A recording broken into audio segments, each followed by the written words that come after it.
I think all kind of fans will be for different reasons. Hack, I agree. Felder, what are you most excited about when you see the entirety of the season coming down to these two matchups? I go back to 2007 LSU, two-loss national champion. What was the drum that they consistently beat? We've never lost it. We're undefeated in regulation. Undefeated in regulation. And I think you look at TCU, guess what they are? Undefeated in regulation. And I think that, no, they didn't win their conference title, but again, undefeated in regulation. And I'm still not sure that Miller didn't get that ball across. So it's one of those things for me. I think this is kind of the perfect matchup. Pre-show, we were talking about it, and I referenced that this is a television show. So I wouldn't have been surprised if it was Ohio State, Georgia, Alabama, Michigan, four big names. But what you have right now with TCU, you've got that 2 first to 15 seed, or you got that NCAA first round element of an upset. You got a Cinderella. I've seen folks complain all the time about the big teams keep getting in. The big teams keep getting in.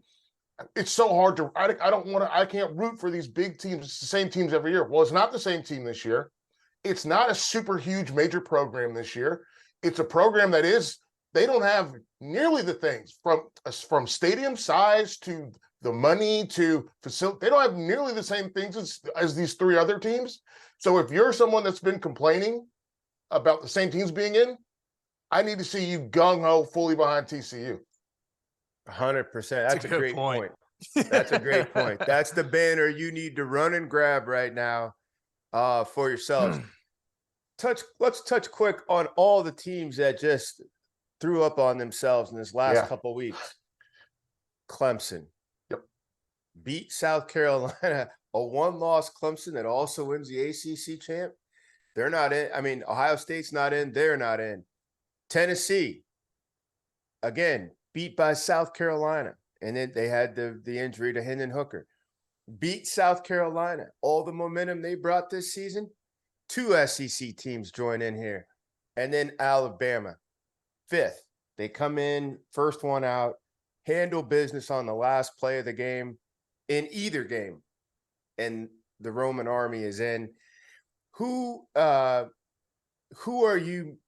should feel the worst? And I guess that's a tough question, but who's kicking themselves probably the hardest, Hack, out of those 5 on down teams? Well, I'm curious to hear y'all's answer to this too, and I think it's 2-pronged, but just off the top of my head, without putting a ton of thought into it, it's got to be Alabama, and I think it's partially because of how they lost. To your point, George, it's you're right there, man, and you could vividly identify 4 or 5 plays where whether you went over them in practice the whole week before that and didn't execute, there's a little, I think there's more distinguishable scar tissue in a few of those games for them to see how close they were. And also the expectation there, right? And I think you kind of have both of those elements. I think Alabama's probably kicking themselves the hardest. But I think the other program obviously Tennessee, with them being 5 and 6, obviously they were the ones that they were thinking about outside of that. I think you can make an argument for SC too. They weren't quite there yet. So I think for Alabama, they've been there, they've been a staple, they've been a cowbell. The first year you get left out of it, it's got to be and how close they were. That's got to be really hard. It's got to be a real hard pill to swallow. Yeah, listen. You said everything. They know where they messed up. They know the 4 or 5 plays where they made critical errors. They know, a busted coverage. They know a wrong gap fit. They understand how it happened to them, and that's got to hurt. I think I do think that USC though, when you're sitting at 4, and you have everything on your racket, and I know Caleb Williams got dinged up.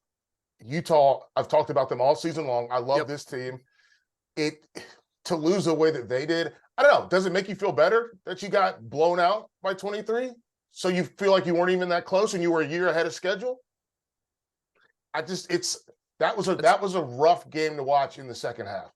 That's a unique point. I mean, they got beat twice by this team, right? Yes. So it's if I'm sitting there, I'm like, damn, We took Hey. 2 swings at this dude and he still knocked us out. Like, No, I can't yep. say You- shit about that. You've said it all season long. It's really Yeah. hard to beat a team twice. Yeah.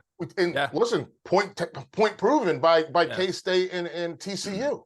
And It's I'd one of rather those. see USC get knocked out in their own neighborhood than get on the national stage against this monster Right. and get taken Yeah. apart. Go and get that taken care of. We'll see you next year. That's a good point. Yeah, nobody wants to see all that. Here's what Vegas says as of last week. Mhm. Georgia is a 5.5-point favorite over Ohio State, and Michigan is a 5.5-point favorite over TCU at neutral sites. Does that feel about right to you? What do we have? You said five, both of them are 5.5? Georgia and Michigan are 5.5-point favorites in these matchups. They Yeah. both that- feel like non-committal lines to me, though. yeah.